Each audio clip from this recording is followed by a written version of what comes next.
공수처법을 다음 국회로 넘기라고 요구한 것은 지나쳐도 너무 지나친 극단적 오만입니다. 명백한 검찰개혁 가이드라인이고 국회 정상화의 걸림돌이었던 최악의 황교안 가이드라인이 재판되고 있는 것입니다. 미디어 오늘 어제 조국 장관은 검찰개혁을 가속화하고 대통령의 국정 운영의 부담을 덜어드리기 위해서 사퇴를 결단했습니다. 지난 35일간 짧은 재임 기간에도 불구하고 조국 장관은 그 누구도 되돌이킬 수 없는 검찰개혁의 이정표를 만들었고 검찰개혁을 위해 혼신의 열정을 다 쏟은 그의 역할은 분명 불쏘시개 그 이상이었습니다. 민주당은 더욱 강력하고 확실한 검찰개혁을 추진해낼 것입니다. 반드시 검찰개혁을 완수할 것이라는 점을 분명히 천명합니다. 하늘이 두 쪽 나도 검찰개혁을 완수하겠습니다. 신속히 검찰개혁 법제화를 완성하라는 것이 우리 국민의 명령이며 그 명령을 받드는 것이 민주당 본연의 역할이 되겠습니다. 지난번 패스트트랙을 함께 상정한 야당들과 더 긴밀히 상의하고 정성을 다해 야당의 의견을 경청하겠습니다. 검찰개혁 법안과 선거법을 열어놓고 허심탄회하게 토론해서 국민의 마음을 하나로 모으겠습니다. 자유한국당이 만들고 파탄낸 바로 그 국회 선진화법을 무기로 우리 당은 질서있고 과감하게 검찰개혁과 정치개혁을 반드시 이루어내겠습니다. 이제 야당도 겸손하게 자신을 돌아보며 검찰개혁과 민생경제라는 국회 본연의 자리로 되돌아올 것을 촉구합니다. 만사 조국 탓만 하던 정쟁을 뛰어넘어 욕설과 막말이 일상화된 자유한국당의 나쁘끄러운 민낯은 어떠한 경우에도 더 이상 용납될 수 없다는 점을 분명히 경고합니다. 자유한국당은 민생을 돌보고 국정을 감사하는 데 손톱만한 관심도 없었습니다. 이로 인해 지난 국감은 한마디로 낙제 수준이며 역대급 국정 외면 국감이 되었습니다. 국정 확인에 눈 감은 빈자리에는 무책임한 의혹 부풀리기와 욕설로 채워졌습니다. 그나마 자유한국당이 공언했던 만사 조국의 의혹 제기도 역대급 맹탕이 반복되었습니다. 인사청문회도 맹탕이더니 국정감사는 한술 더 떠는 맹탕이 되었습니다.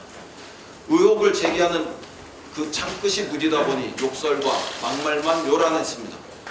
역대 국감 가운데 이번처럼 욕설과 막말이 난무한 적은 없었습니다.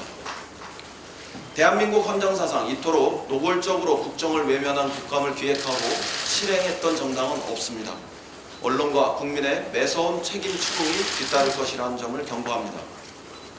우리 당은 끝까지 민생 국감을 추진하겠습니다. 지난 국감 기간 동안 우리는 쉼없이 민생, 경제, 개혁 정책을 추진했습니다. 기술 자립을 위한 소재, 부품, 장비, 경쟁력 강화 특별법을 당론 발의했습니다. 해외 진출 기업의 국내 복귀를 위한 유턴기업 지원법, 상생형 지역 일자리를 위한 국가균형 발전 특별법 등 경제 법안을 상임위에서 통과시켰습니다. 또한 당정협의를 통해 특수형태 근로 종사자들에 대한 산재보험 적용 직종을 확대하고 사각지대를 해소하는 방안도 마련했습니다. 을지로위원회를 중심으로 톨게이트 노동자들의 문제를 해결하기 위해 나서기도 했습니다. 국정감사가 끝나는 순간까지 우리 당은 민생경제, 개혁, 정책 국감에 더욱 매진하겠습니다. 끝으로 황교안 대표부터 바뀌시길 촉구합니다. 검찰개혁이 정권의 검찰 장악 시나리오라며 공수처법을 다음 국회로 넘기라고 요구한 것은 지나쳐도 너무 지나친 극단적 오만입니다. 명백한 검찰개혁 가이드라인이고 국회 정상화의 걸림돌이었던 최악의 황교안 가이드라인이 재판되고 있는 것입니다. 검찰개혁의 핵심 요체는 공수처의 설치입니다.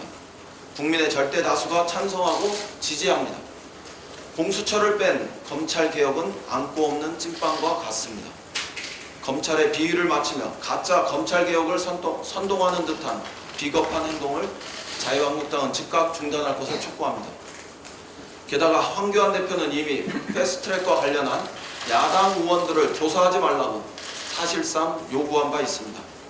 이것이야말로 한편으로는 검찰의 비위를 맞추고 다른 한편으로는 야당의 편을 들라며 검찰을 길들이고자 하는 언행으로 매우 옳지 못한 이중적 처신입니다.